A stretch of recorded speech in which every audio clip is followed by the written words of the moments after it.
Do you think it is simply age?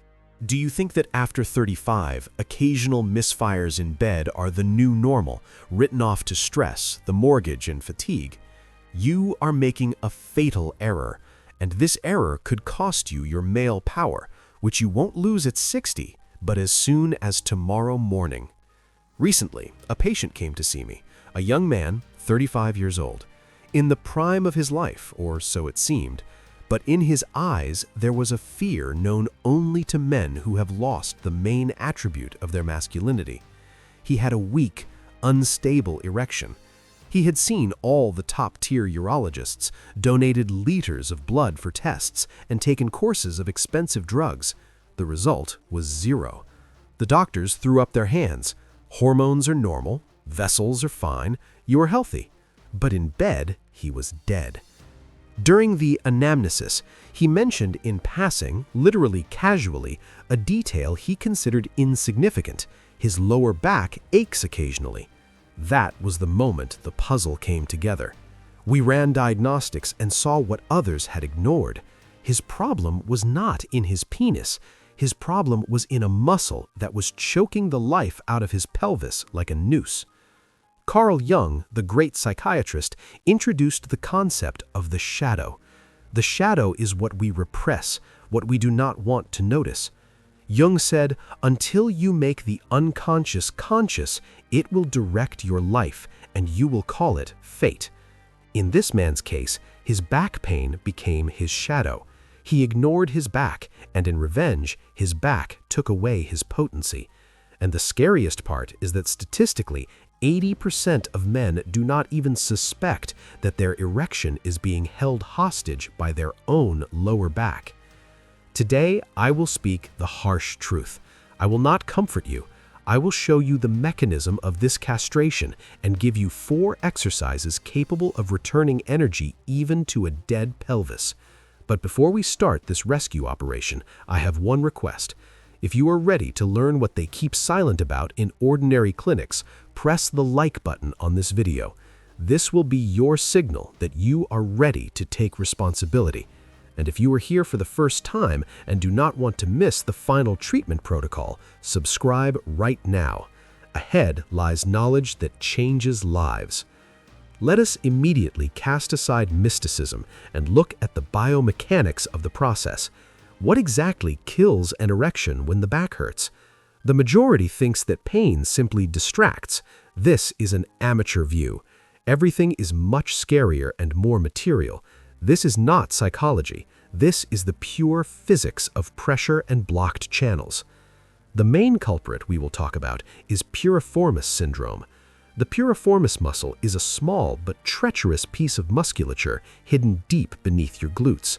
In a normal state, it performs the function of rotating the hip. But for the modern man who sits for 8 hours in an office or behind the wheel, this muscle is in a state of chronic, stone-like spasm. It shortens, becomes rigid, and turns into a vice. And here is where the real nightmare for your reproductive system begins. The sciatic nerve passes right next to this muscle, and also, what is critically important for us right now, the pudendal nerve and the arteries feeding the cavernous bodies. When the piriformis muscle spasms, it does not just hurt, it physically pinches these highways. Imagine a garden hose with water flowing through it. If you step on it with your foot, the pressure disappears. The same thing happens with blood flow in the small pelvis. Blood simply cannot get into the penis in the required volume because the road is blocked in the gluteal region. But that is not all. We must look deeper, to the level of neurobiology, to understand the scale of the catastrophe. An erection is a process controlled by the parasympathetic nervous system.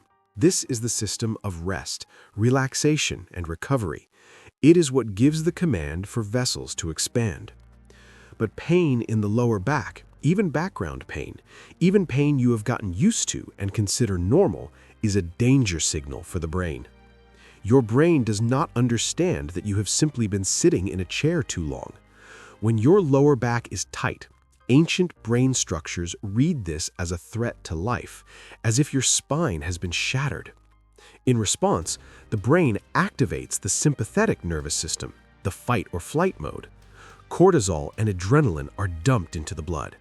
And the law of evolution states, in a moment of mortal danger, reproduction is disabled.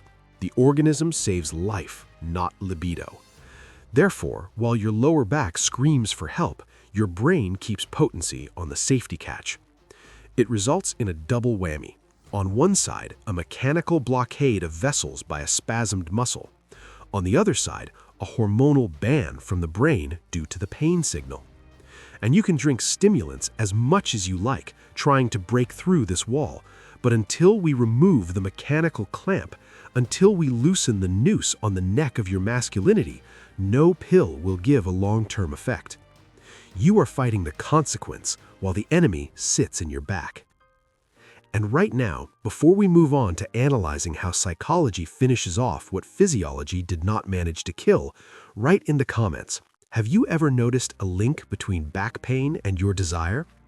Put a plus if yes, or a minus if you thought they were not connected. Let us see how many of us are out there. Carl Jung wrote, "The body is the visible portion of the soul, and the soul is the invisible portion of the body.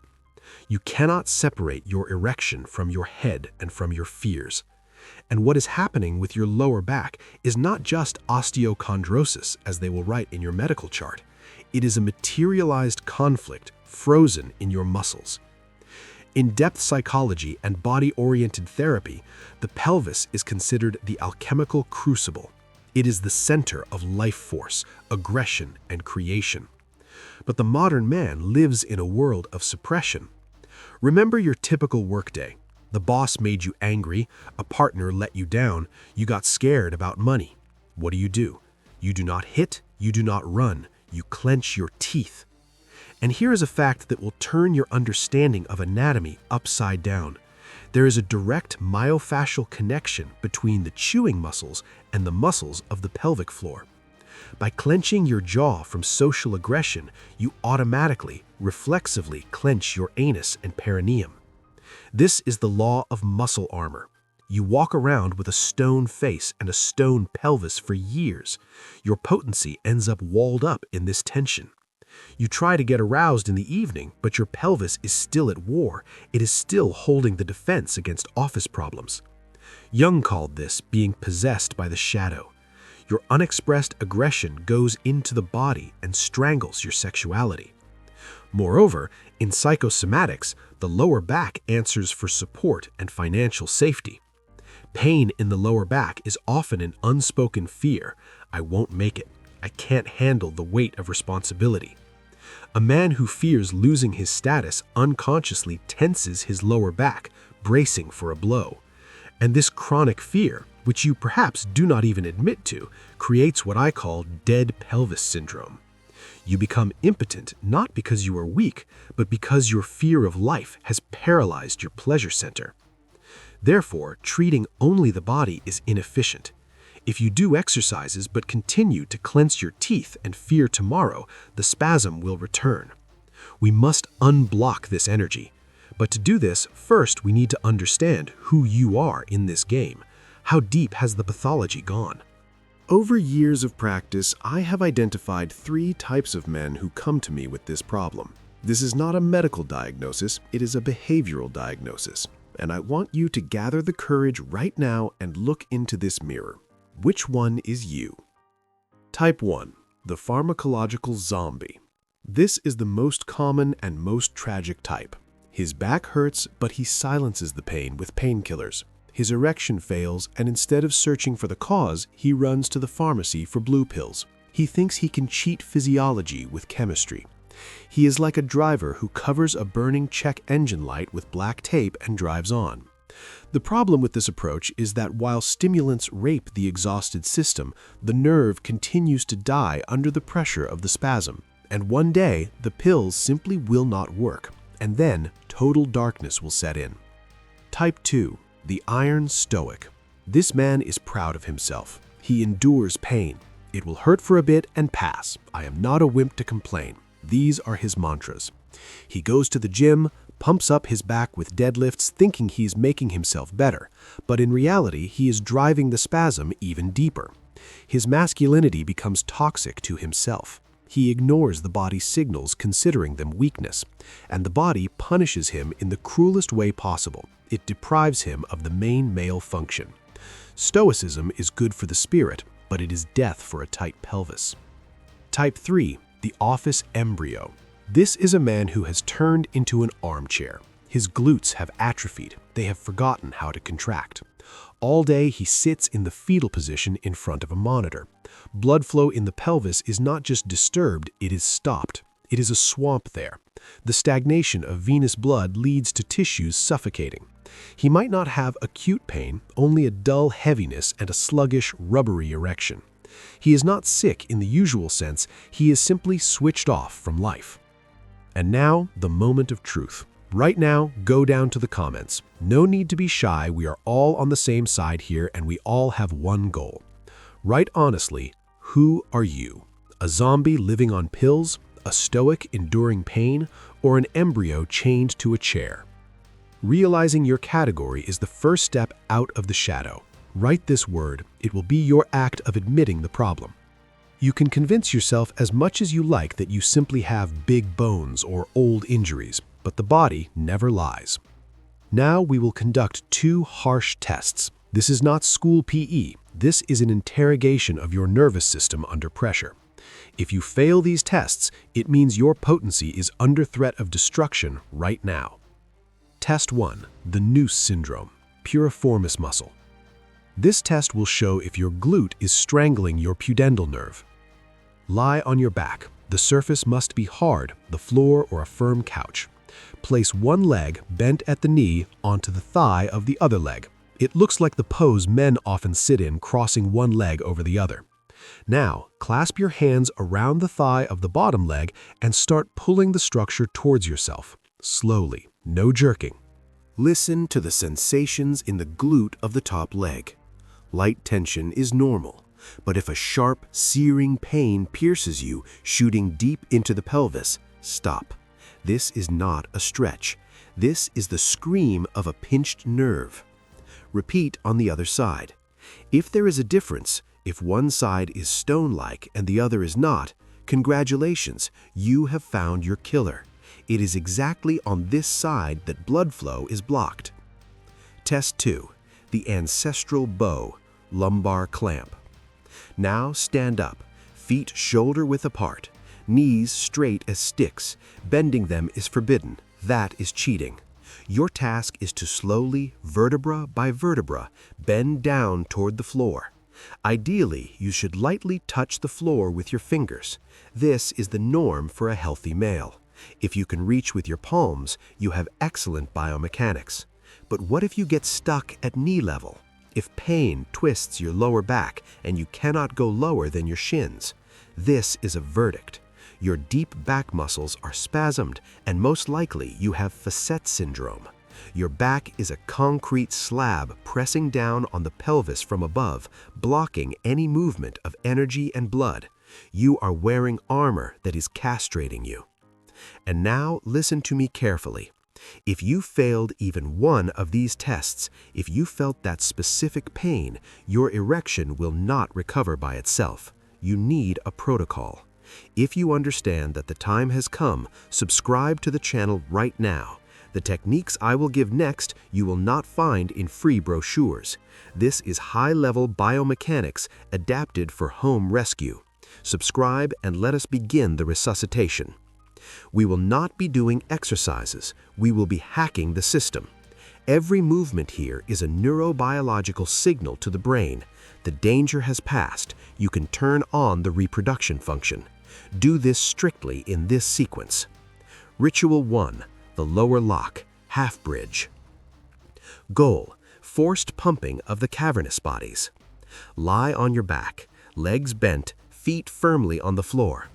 On an inhale, push your pelvis up, but do not just lift it.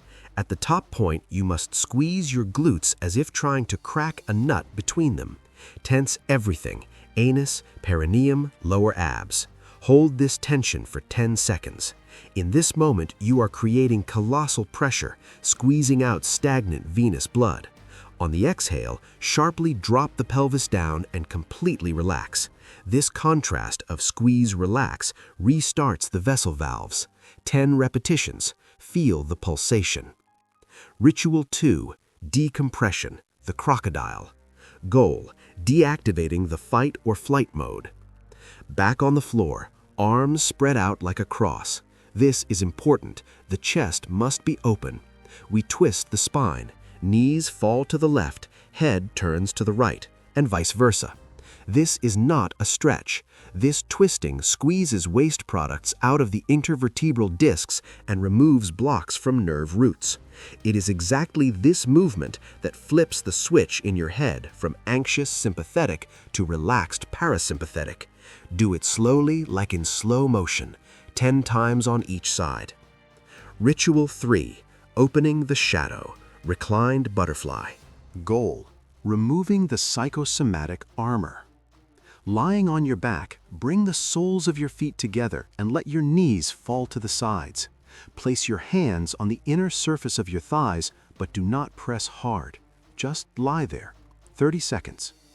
In this pose, we stretch the adductor muscles, where a colossal amount of social spasm accumulates. You might feel discomfort, a desire to squeeze your legs back together. Do not do it. Breathe. Let go of the shadow. Let the blood enter the inguinal canals. Ritual 4. The activator, kickbacks. Goal: engaging the muscle pump. Stand up. Lean your hand against a wall. Swing your leg back, but not using your back. The torso must remain straight as a rod. Only the glute works. At the extreme point, pause for 3 seconds. You must feel the muscle filling with blood. The glutes are the main pump pumping blood into the small pelvis. If they are atrophied, like in the office embryo, potency has nowhere to come from. Do 15 reps on each leg until you feel the burn. This burn is life returning to your pelvis.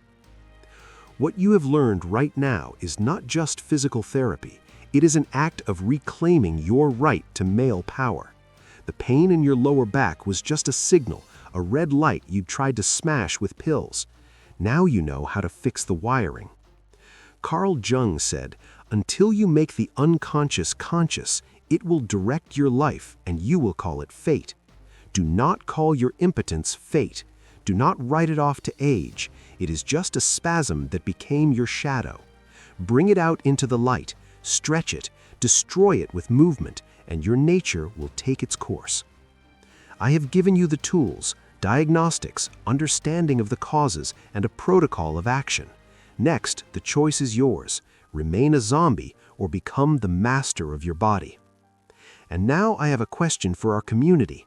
I know there are those among you who have already tried treating their back and noticed improvements in bed. Write your story in the comments. Which method worked for you? Your experience could become the very hint that saves someone else. Share your wisdom. This was Dr. Drillin. See you in new episodes.